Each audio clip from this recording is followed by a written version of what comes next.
मरे हुए व्यक्ति की तीन चीजें कभी नहीं लेनी चाहिए। जो भी व्यक्ति मरे हुए लोगों की इन तीन चीजों का इस्तेमाल करता है, उसके जीवन में भयंकर संकट आते हैं, क्योंकि मृत्यु के बाद भी उन मरे हुए लोगों का इन तीन वस्तुओं के प्रति मोह नहीं छूटता है और उनकी ऊर्जा इन वस्तुओं से जुड़ी रहती है। अगर कोई उनकी वस्तुओं का इस्तेमाल करता है तो वे प्रेत आत्माएं बनकर उसे परेशान करने लगते हैं। सबसे पहली चीज है मृत व्यक्ति के कपड़े। मृत्यु के बाद मृत व्यक्ति के कपड़े नदी में प्रवाहित कर दे अथवा दान में दे दे, लेकिन कभी न पहने। दूसरी है मृत व्यक्ति के गहने। गहनों से व्यक्ति का बहुत लगाव होता है, इसीलिए मृत्यु के बाद भी वे उसे जुड़े रहते हैं। और तीसरी चीज है मृत व्यक्ति की घड़ी। घड़ी समय दर्शाती है। मरे हुए व्यक्ति का समय समाप्त हो गया है, अब उसकी घड़ी नहीं पहननी चाहिए।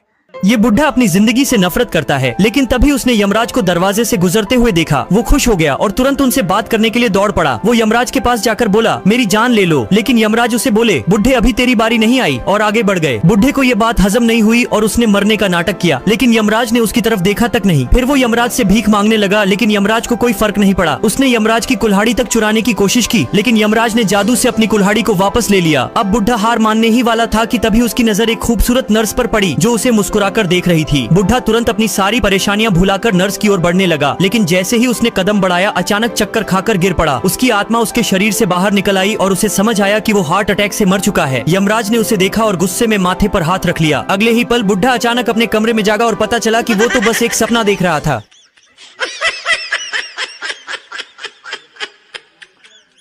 जैसे ही ये लड़की अपना जूता उतारती है, उसका वजन अचानक 200 किलो बढ़ जाता है, क्योंकि इस दुनिया में एक ऐसा जादुई जूता मौजूद है जिसे पहनते ही इंसान दुनिया का सबसे खूबसूरत व्यक्ति बन जाता है। रानी उस जादुई जूते को पाने के लिए पिछले 200 सालों से एक जादुई सेब के पेड़ की देखभाल कर रही थी, ताकि वो हमेशा जवान बनी रहे। आखिरकार पेड़ में पहला जादुई सेब चमकते हुए जूते में बदल जाता है। रानी जैसे ही उन जूतों को पहनती है, उसका शरीर फिर से जवान बनने लगता है, लेकिन सिर्फ 10 सेकंड के अंदर ही उसका असर खत्म हो जाता है। रानी को समझ आ जाता है कि वो इतनी बूढ़ी हो चुकी है कि जूते उसका पूरा भार झेल ही नहीं पाए। गुस्से में वो महल छोड़कर चली जाती है। फिर रात होते ही उसकी सौतेली बेटी चोरी छिपे महल में घुस जाती है। वो कुछ और ढूंढने आई थी, लेकिन तभी उसकी नजर सबसे चमकदार और खूबसूरत सेब पर पड़ती है। उसी समय रानी उसी कमरे की ओर आ रही होती है। जैसे ही दरवाजा खुलता है, तभी एक तेज रोशनी चमकती है और वो देखती है कि उसकी सौतेली बेटी अब पहले से कहीं ज्यादा सुंदर बन चुकी थी और उसने जादुई जूते पहन लिए थे। ये देखकर रानी तुरंत अपनी शक्तियों से उस पर हमला करने की कोशिश करती है। आगे की कहानी जानने के लिए नीचे क्लिक करो।